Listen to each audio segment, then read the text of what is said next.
Happy holidays and welcome back for another rendition of Storytime.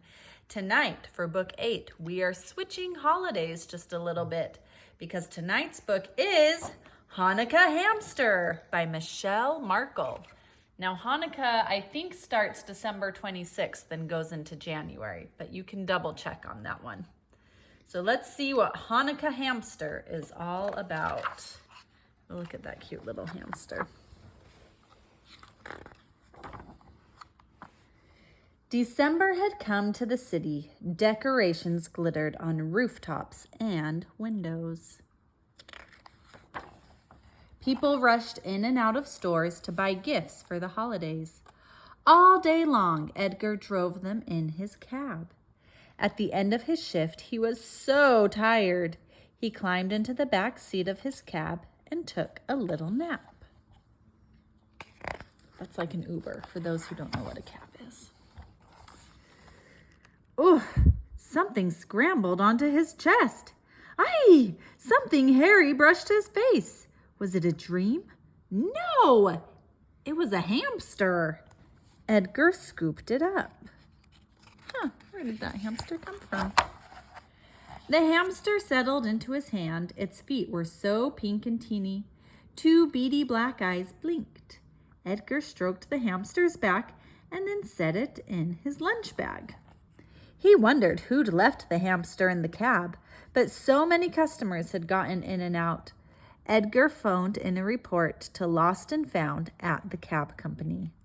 Look at all these different people who've ridden in his cab today.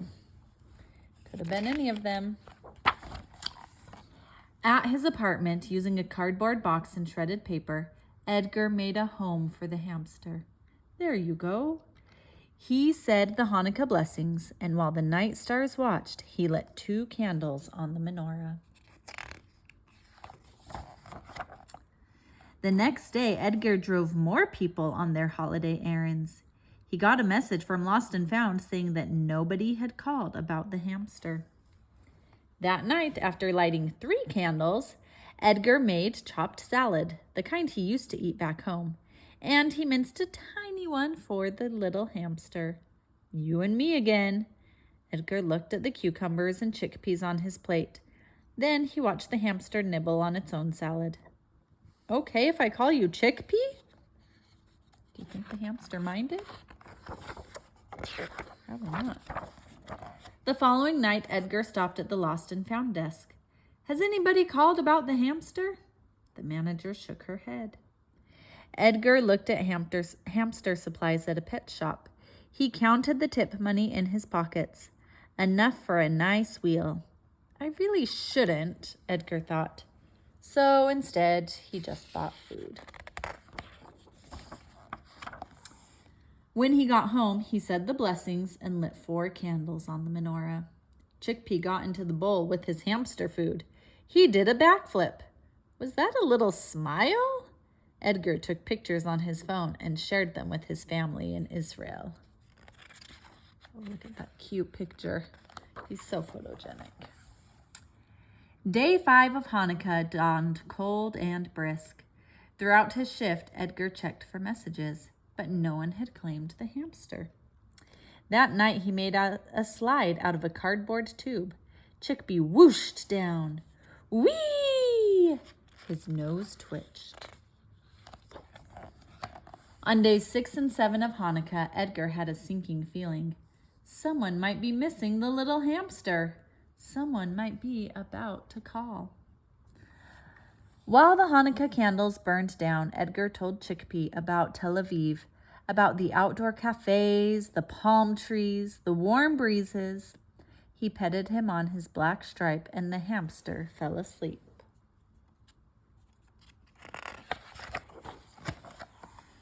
The next morning, Edgar drove a customer to the outskirts of town. When he stopped the cab, the houses looked familiar.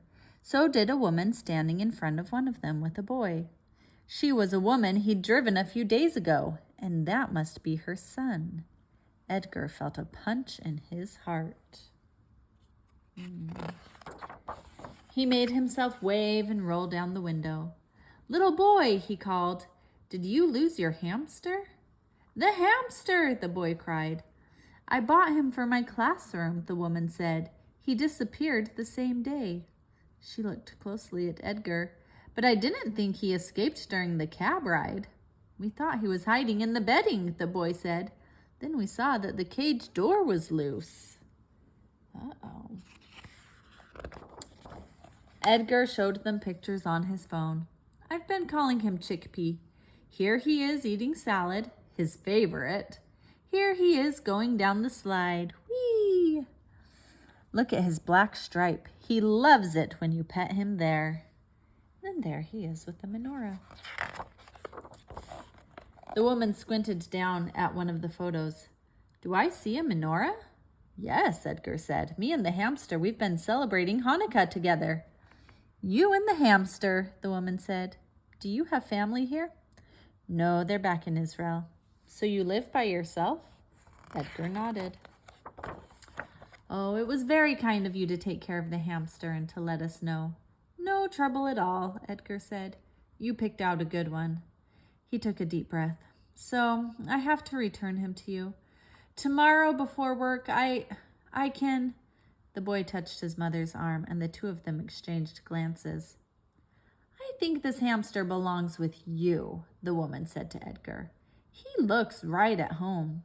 She reached out to shake his hand and wished him a wonderful holiday.